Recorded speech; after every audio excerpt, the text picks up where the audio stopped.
Crescendo a organisé le 10 février 2018 à Toulouse, dans les locaux de Momentum et du Lab Oikos, une conférence animée par Vincent Heidelberg, créateur sur YouTube de Stardust, la chaîne Espace.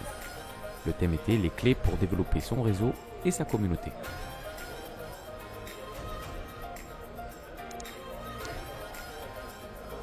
En première partie, Julien Rigol-Montagu est intervenu et a bien défini ce qu'était le réseau.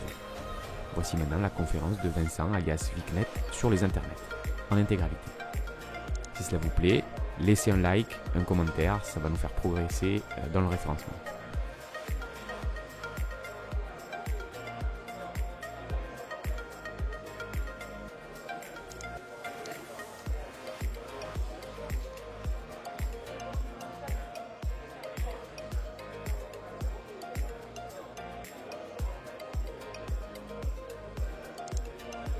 Vous pourrez ensuite aussi découvrir la chaîne de Vincent, d'abord parce qu'elle est super et ensuite parce qu'il mérite vraiment de se faire connaître encore plus.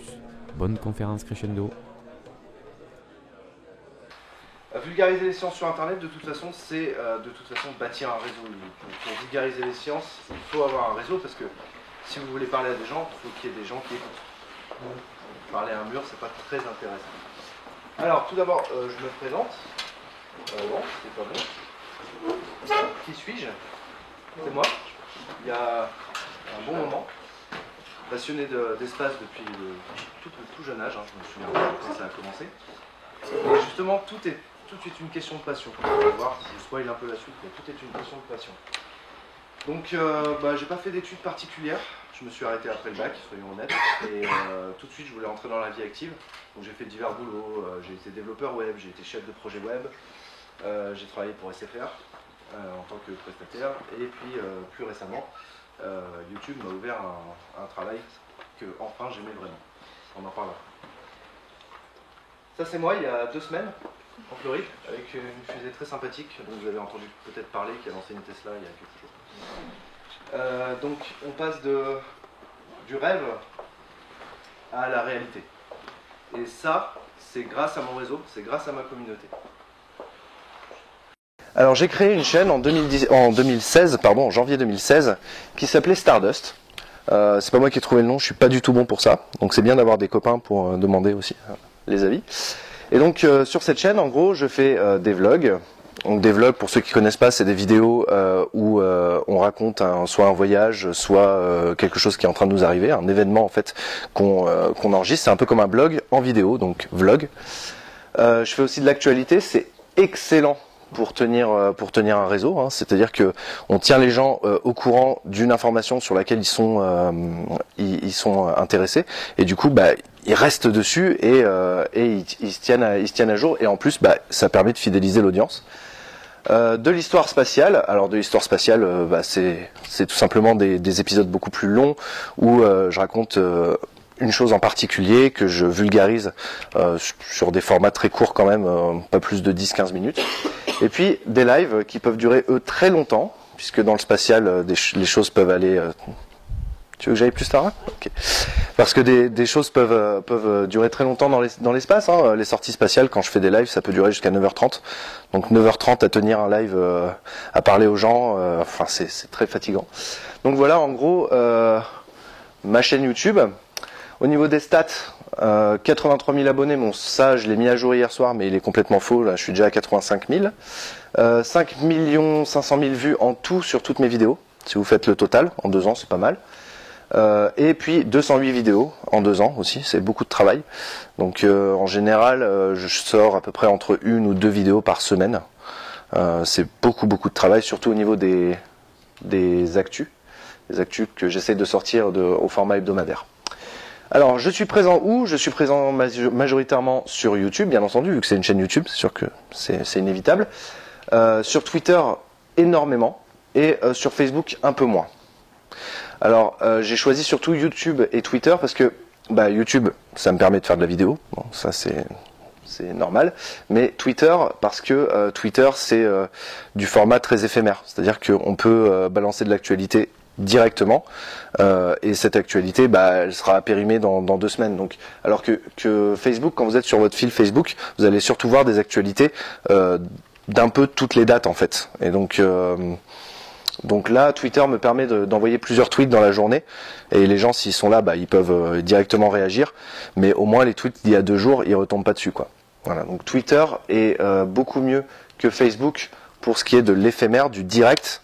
C'est ce qu'on a d'ailleurs inventé un terme qui s'appelle live tweeter.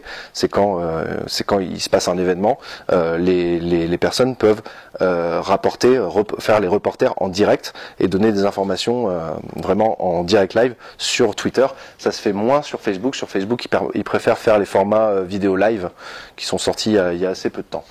Donc je préfère YouTube et Twitter justement pour le côté éphémère de Twitter, et bien sûr pour la vidéo YouTube c'est incontournable parce que c'est la plateforme la plus celle qui a le plus de visibilité, bien sûr, parce qu'on a d'autres plateformes. On a Vimeo, Vimeo qui est plus une plateforme pour les vidéastes d'art, en fait, ceux qui font par exemple, vous savez, des vidéos très artistiques avec des effets ou des courts métrages ou des bandes annonces, etc. Vraiment pour les professionnels de la vidéo.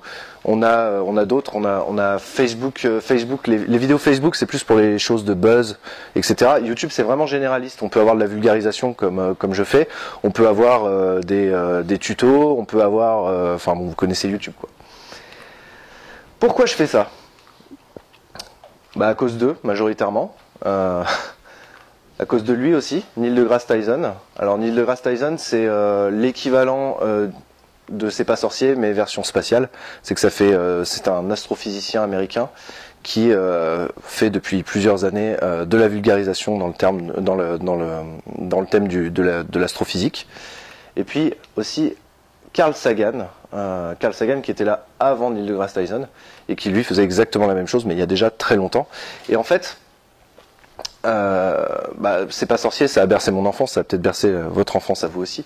Et Neil deGrasse Tyson, vu que c'est plus récent, c'est vers 2013, il avait sorti une série qui s'appelait Cosmos, qui était d'ailleurs un remake de Cosmos qu'avait fait Carl Sagan dans les années 70-80.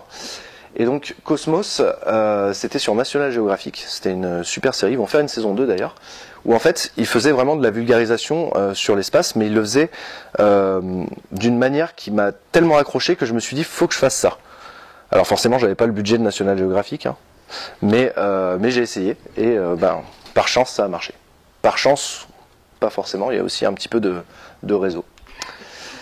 Alors voilà avec quoi j'ai commencé, un réflexe qui fait de la vidéo HD, donc c'est un Canon 600D, je l'ai toujours, il m'a coûté 500 €, donc voilà, c'est vraiment du matériel de base.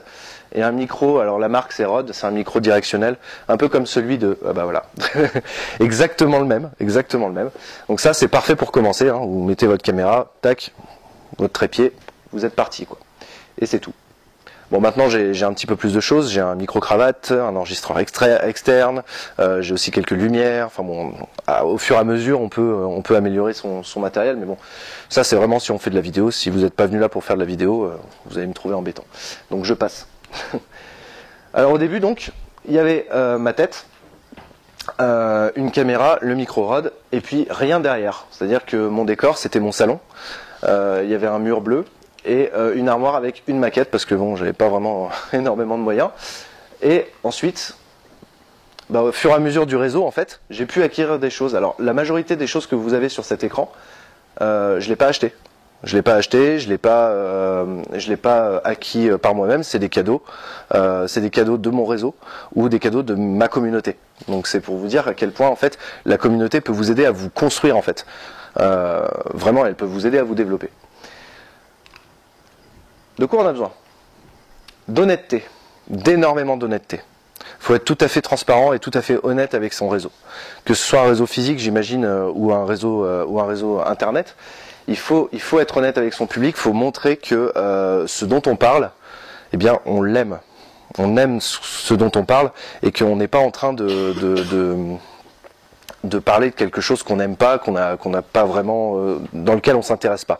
Par exemple, je sais pas, si vous voulez si vous voulez développer votre blog de cuisine, par exemple, si vous aimez pas la cuisine, ça va se voir. Ça va se voir. Pas forcément dans les plats qui vont être réussis ou pas, mais dans tous les cas, ça va se voir parce que ils vont comprendre que vous n'êtes pas honnête dans votre démarche et que vous souhaitez pas communiquer sur quelque chose que vous aimez, mais que vous voulez juste réussir. Voilà. Et ça, c'est pas bon. Donc il faut être honnête. Et ça rejoint un peu le point numéro 2, hein. Il faut avoir la passion de ce qu'on fait, c'est encore mieux parce que ça, les gens voient qu'on a cette passion et donc du coup soutiennent encore plus et s'accrochent encore plus à la chose. Le temps c'est important, surtout quand on démarre. Parce qu'on a beaucoup de choses à bâtir, on a beaucoup de choses à organiser. En plus, on connaît pas forcément son matériel quand on fait de la vidéo surtout. On apprend en faisant, et donc il faut beaucoup de temps et on se rate beaucoup.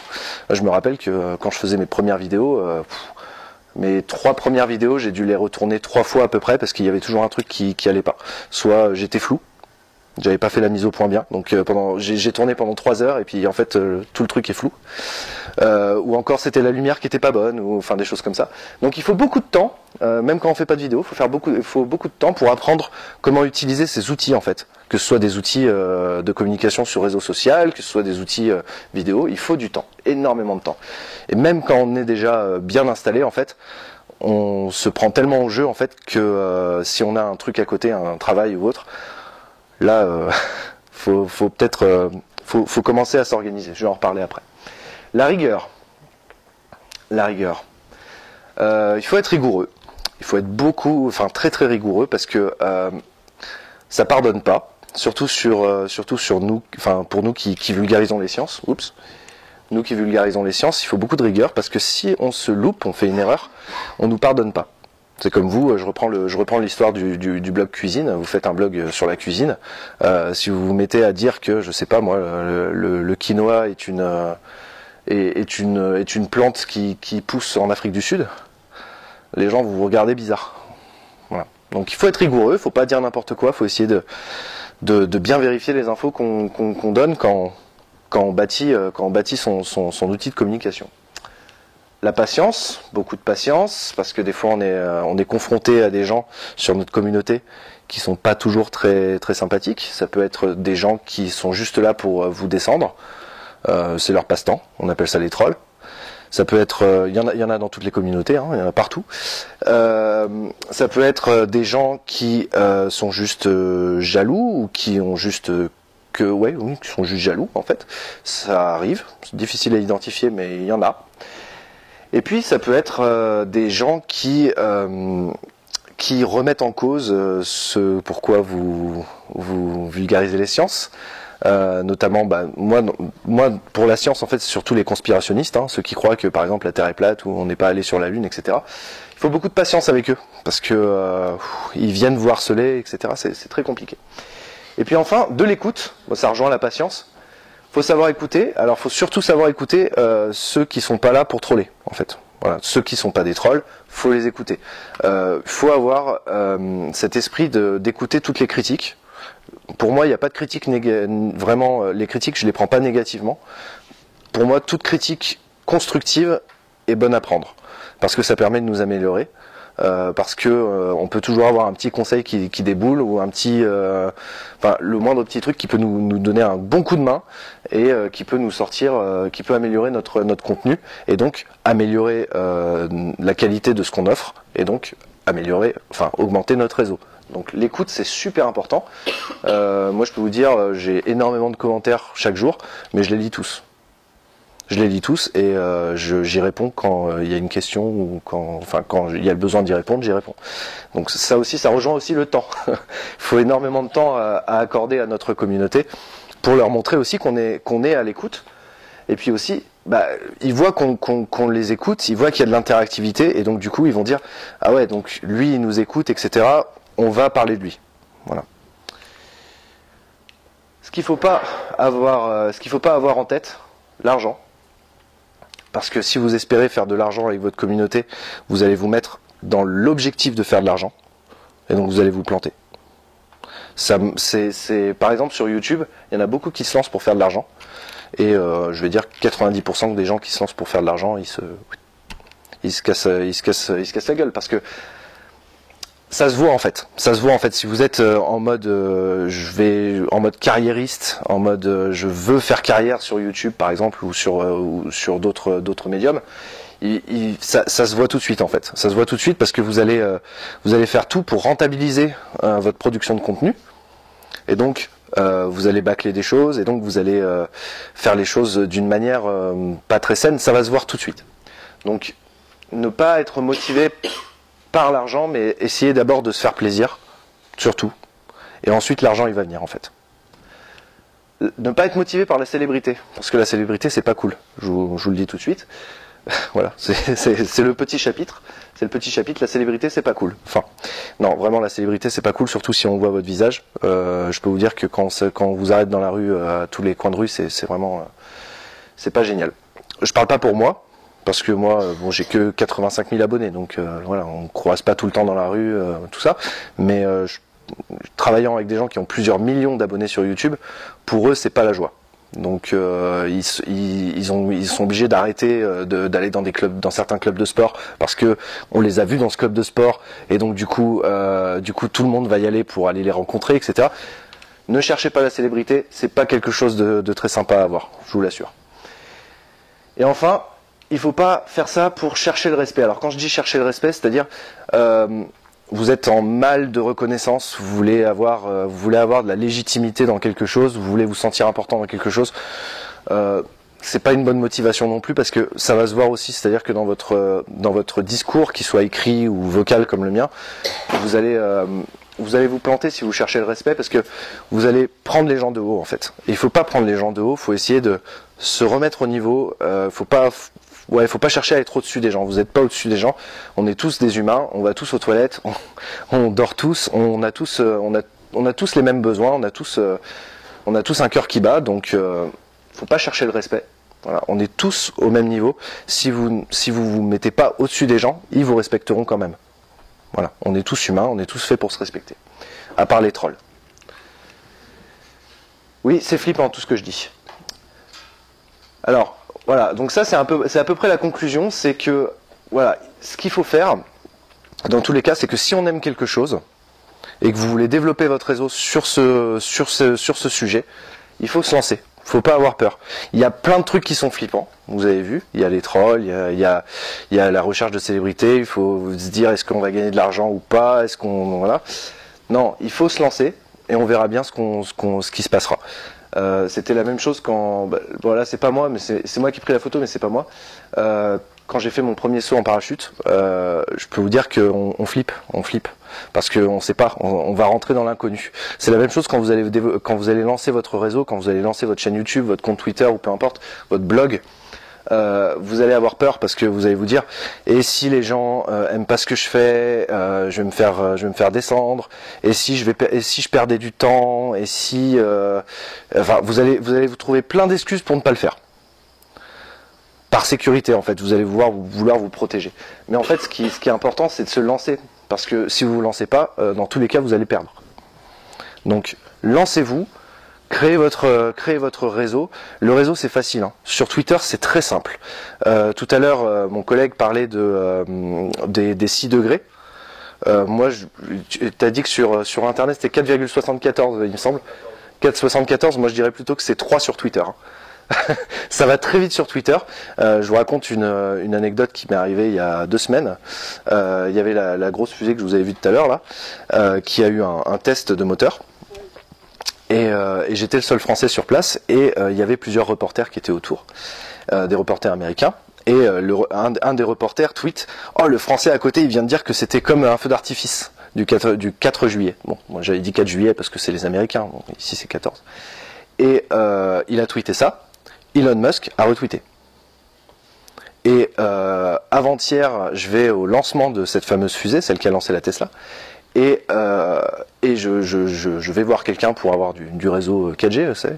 Et je vais voir l'américaine et tout. Je commence à parler avec elle et elle reconnaît mon accent français. Elle me dit vous seriez pas le gars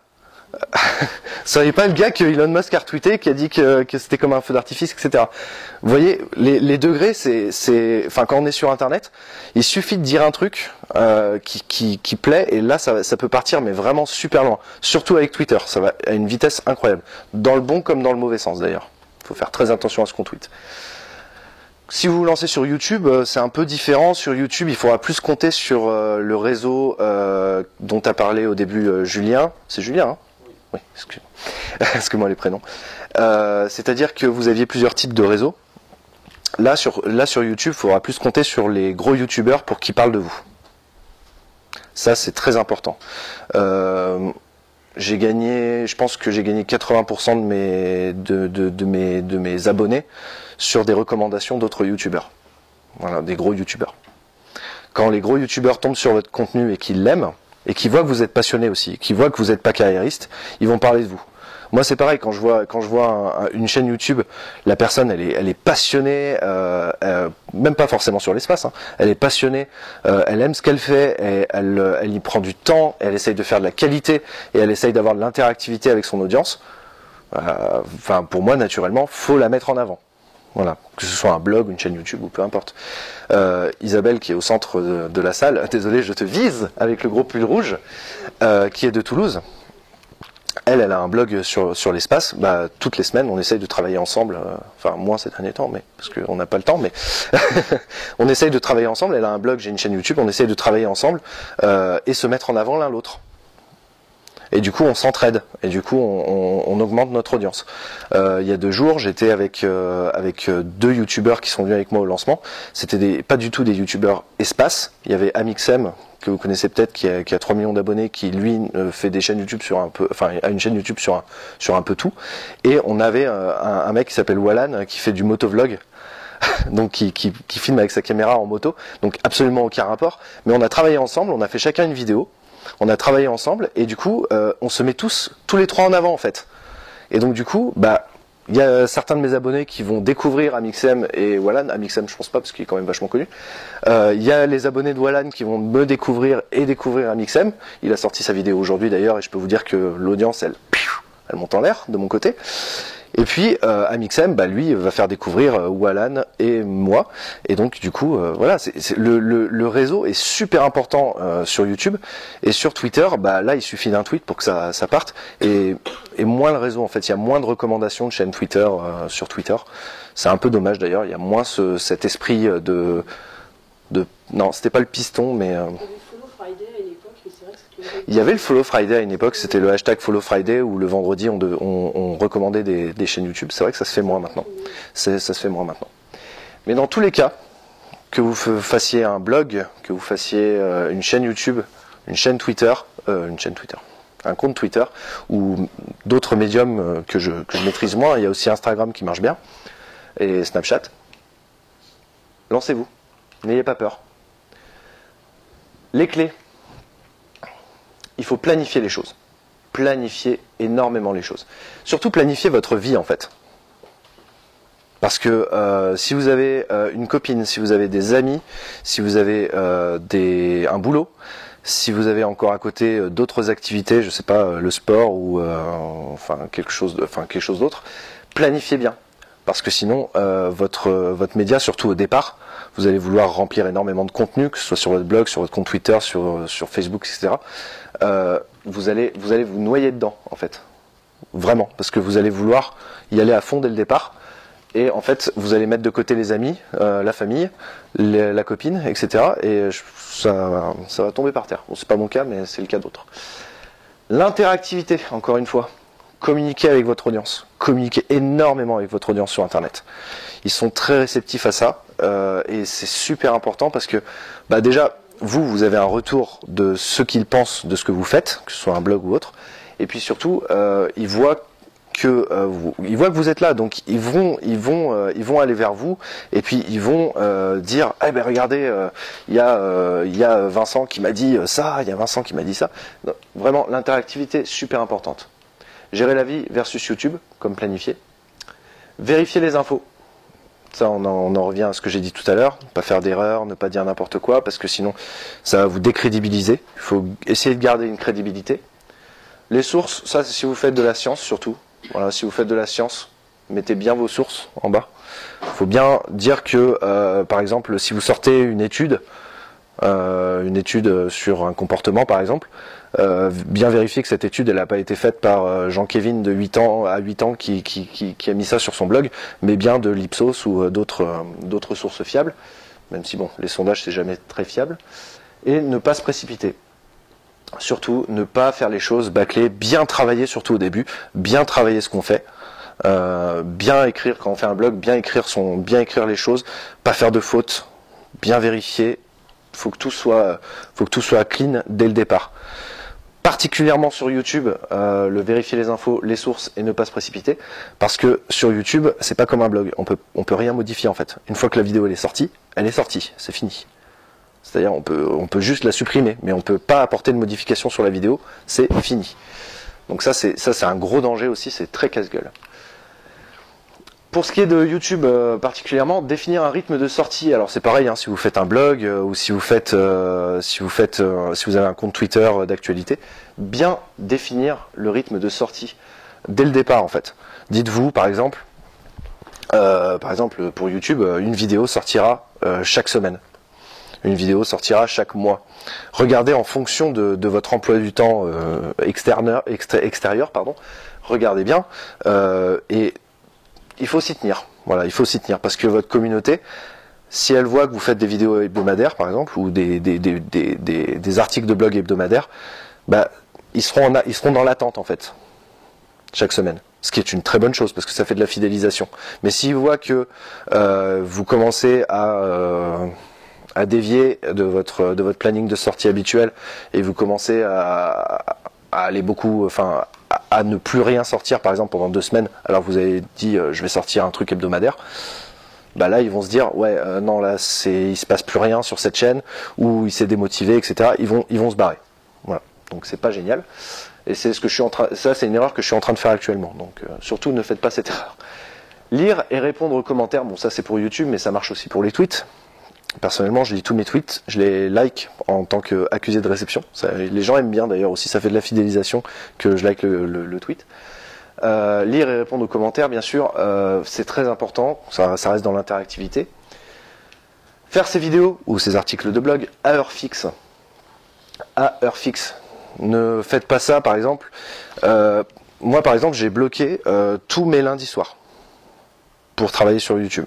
Sur les récaps de la semaine. Je fais un récap de la semaine en fait, de la semaine du spatial, toutes les semaines. Et donc j'ai bloqué tous mes lundis soirs.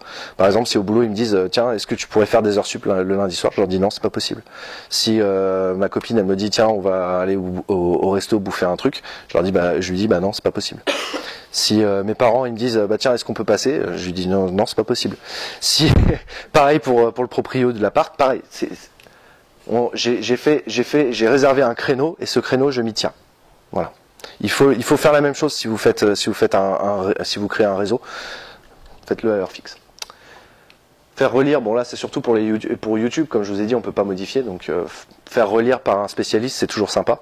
Parce que si vous dites un truc et qu'il y a tous les experts du domaine qui déboulent sur votre article de blog ou Twitter ou YouTube pour vous dire regardez ce Charlot, il a dit un truc comme ça alors que tous les experts disent que c'est le contraire, bah vous allez vous prendre pas mal d'ondes négatives et donc votre réseau va dire mais alors c'est qui ce tocard qui dit n'importe quoi. Donc faire très attention. Voilà. Afficher les sources, bon ça je l'ai déjà dit. Et lécher la vidéo. Alors ça c'est si vous faites de la vidéo, ou même si vous faites un blog en fait ça marche bien. Lécher, alors je sais pas si vous utilisez ça à Toulouse comme expression.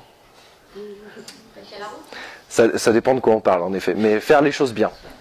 Faire les choses bien, c'est-à-dire lécher la vidéo, c'est-à-dire bien la travailler et faire en sorte que il n'y ait pas, je sais pas, que vous soyez mal coiffé ou je sais pas qui est. Pardon ? Ouais, j'ai raté ça ce soir. C'est vrai que mon précédent aurait fait une meilleure vidéo que. Non là, je suis pas en mode vidéo du tout. Hein. Donc bien travailler son cadre quand vous faites une vidéo, quand vous faites un blog, bien sûr faire en sorte qu'il n'y ait absolument aucune faute.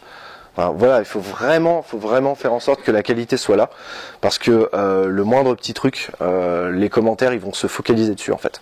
Par exemple, je sais pas, si pendant toute ma vidéo j'ai une tache de tomate, je sais pas, j'ai laissé de la tomate là, c'est improbable, mais voilà, j'ai de la tomate là pendant 20 minutes, tous les commentaires vont parler de la tomate. Vous voyez ? Donc il faut bien lécher son contenu, bien faire en sorte que la qualité soit là et qu'il n'y ait pas de reproches dans la forme, mais que vraiment tout se concentre sur le fond. Voilà. Pour Twitter, quelques petites clés intéressantes. Les tweets programmés. Alors, je ne sais pas si vous prévoyez de faire du Twitter ici, mais si vous, pour moi, c'est incontournable que vous ayez un blog ou une chaîne YouTube ou quoi que ce soit, d'avoir un Twitter, parce que Twitter, c'est un super moyen de se bâtir une communauté. Les tweets programmés.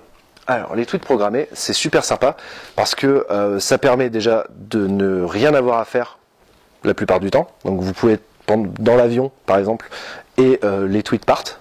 Voilà, vous n'avez rien à faire. Et puis aussi, ça permet d'avoir un rythme de tweet qui n'est pas forcément votre rythme de vie. Vous n'allez pas passer toute votre journée sur Twitter à vous dire « Oh là, il est 16h, il faut que je tweete ça ». Non, là, ça permet d'automatiser un peu la communication sur votre réseau social. Alors, pour Twitter, les tweets programmés, je vous donnerai un outil qui est super bien juste après. Lire et répondre aux tweets, j'en ai déjà parlé. Ne pas trop tweeter. Ça, c'est une règle que je ne m'applique pas ces temps-ci. Ne pas trop tweeter, c'est-à-dire ne pas trop, Enfin, il faut vous dire que vos followers sur Twitter, ils ont d'autres comptes qui suivent. Et donc, si vous les inondez de vous, en fait, ils vont en avoir marre et ils vont plus regarder. Donc, ne tweetez que les informations importantes, mais ne soyez pas trop corporate. C'est-à-dire que si vous êtes, surtout si vous avez une chaîne YouTube, soyez pas trop corporate. Soyez vous-même, en fait. Soyez vous-même, mais tweetez quand même le minimum. Voilà. Moi, j'applique pas cette règle, malheureusement. Je devrais, parce que c'est là que je pourrais monter un petit peu plus. Ne pas forcer. Alors, forcer, en fait, je l'ai écrit comme ça parce que on utilise, nous, le terme forceur. Je ne sais pas si vous connaissez le terme. Quelqu'un est un forceur. C'est quand quelqu'un va, par exemple, imaginons,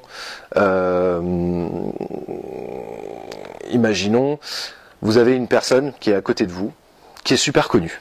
Voilà, vous savez, je sais pas, vous avez un youtubeur à 5 millions d'abonnés qui est à côté de vous, et ben vous allez le suivre toute la journée en lui disant « Hey, tu peux faire de la pub pour moi, hey, tu peux faire de la pub pour moi, hey, tu peux faire de la pub pour moi ». Et on a ça sur Twitter tout le temps. Même moi, j'en ai des forceurs qui viennent me parler tout le long de la journée, qui viennent essayer d'utiliser mes tweets ou de m'utiliser pour qu'ils aient de la visibilité. Et en fait, c'est pas une démarche honnête. On en revient à l'honnêteté du départ. Ils ont pas l'air honnêtes en fait. Ils ont un truc derrière la tête, mais ils essayent de pousser les choses. Donc, ne faites pas comme eux. Ne forcez pas. N'allez pas trop enfin, soyez vous-même avec la personne de 5 millions d'abonnés. C'est une personne comme une autre. Soyez humain avec elle. Elle sera humaine avec vous. Parce que voilà, enfin moi si j'avais beaucoup d'abonnés et que j'avais un forceur qui venait me voir comme ça et qui me disait ouais tu devrais parler de moi, ouais tu sais moi aussi je fais du contenu là, je trouverais ça fatigant et du coup je l'enverrais bouler en fait. Donc ne soyez pas un forceur. Retweeter des comptes. Alors retweeter des comptes, j'ai oublié le dernier mot important, c'est retweeter des comptes connus. Quand vous êtes sur Twitter. Quand vous êtes sur Twitter, il faut avoir un fil d'abonnement qui contient des comptes qui sont très connus. Par exemple, moi dans le spatial, je suis bien entendu la NASA, l'Agence spatiale européenne, enfin bref, toutes les grosses agences spatiales, mais aussi des personnalités du spatial. Et donc, dans mon fil d'abonnement, toute la journée, je vois passer des informations soit marrantes, soit intéressantes sur le spatial. Et donc, retweeter ces comptes montre que vous n'êtes pas là sur Twitter pour parler que de vous, mais que vous êtes là pour parler de ce dont vous parlez en fait. Vous parlez de ce dont vous parlez. Ça va ? Ok. Esquivez les trolls, comme d'hab. Donc vous voyez des trolls, vous les esquivez, parce que les trolls ils sont faciles à voir. S'ils commencent par une insulte ou s'ils ont une mauvaise orthographe, c'est que c'est déjà mal parti. Ne rentrez pas dans les discussions inutiles avec eux parce qu'ils sont pas là pour avoir un débat avec vous. Twitter en plus c'est très mauvais pour les débats. Souvent c'est ras des pâquerettes. Donc esquivez rapidement les trolls. Donc dès que vous voyez quelqu'un qui veut partir dans un débat, ne perdez pas votre temps. Vous avez bien mieux à faire, vous avez du contenu à produire et un réseau à avoir. Les outils pour Twitter. 2 outils pour Twitter. C'est IFTTT et TweetDeck. IFTTT, c'est super bien, même si le nom est bizarre, parce qu'il vous permet de programmer des tweets. Je vous donne un exemple. Oui, mais là c'est encore mieux. Là, c'est encore mieux parce qu'en fait, il ne fait pas que Twitter, IFTTT. C'est-à-dire que, par exemple, imaginons que je poste une photo sur Flickr. Vous connaissez Flickr? Réseau social de photos. Je poste une photo du ciel étoilé, voilà, j'ai pris une photo, voilà, tac. Je la poste sur Flickr. IFTTT, il surveille mon compte Flickr. Il va télécharger la photo sur son serveur. Il va l'uploader sur Twitter avec Vincent a posté une nouvelle photo avec le nom de la photo automatiquement. C'est génial. La NASA, elle poste tous les jours la photo du jour. Et ben tous les jours sur mon compte Twitter à 18h30, je lui ai dit à 18h30, tu postes la photo du jour de la NASA. Et il poste la photo du jour de la NASA avec le nom avec la photo et le nom du truc et avec un lien de source. Ça c'est excellent quoi. Et pour vous dire à quel point cet outil peut être puissant, je me suis dit tiens je vais faire un truc, c'est les anniversaires. Par exemple, imaginons demain c'est l'anniversaire, je sais pas, du premier homme sur la Lune. Ça l'est pas du tout, hein, je vous le dis tout de suite. Mais imaginons demain c'est l'anniversaire du premier homme sur la Lune. Et ben je vais aller sur IFTTT, je vais dire telle date à telle heure, tu vas poster un tweet en disant ce jour-là, l'homme a marché sur la Lune pour la première fois avec une photo que j'aurais choisie. Chaque année tu vas faire ça, tous les ans. Et puis en contenu, donc le titre, l'homme a marché sur la Lune pour la première fois il y a tant d'années, et puis le lien vers la vidéo YouTube où je parle de ça. Et ça c'est super puissant quoi.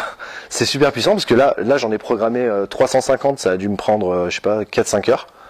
Et quasiment tous les jours, il y en a un ou deux, voire trois qui sortent sur Twitter à 18h30, paf. Et du coup les gens vont cliquer sur le lien, vont voir ma vidéo en rapport avec le truc, et ça marche super bien. TweetDeck c'est autre chose, alors malheureusement c'est pas sur mobile, ça c'est un gros problème, mais TweetDeck en fait c'est une appli officielle de Twitter qui est dans Twitter. En fait vous faites tweetdeck.twitter.com et avec votre compte et ça marche direct. Et en fait vous pouvez organiser en fait votre contenu, votre fil Twitter, ce que vous programmez, vos messages privés, vos notifications, parce que le Twitter c'est le bordel, hein. Surtout quand on a beaucoup de followers ou surtout quand on a beaucoup de comptes qu'on suit. Par exemple, moi sur mon TweetDeck, j'ai une colonne de notifications où en fait je n'affiche pas les likes, vous savez, quand les gens ils like, parce que sinon j'aurais trop de notifications en fait. Donc j'affiche que les notifications de nouveaux gens qui s'abonnent et de gens qui me mentionnent dans les tweets.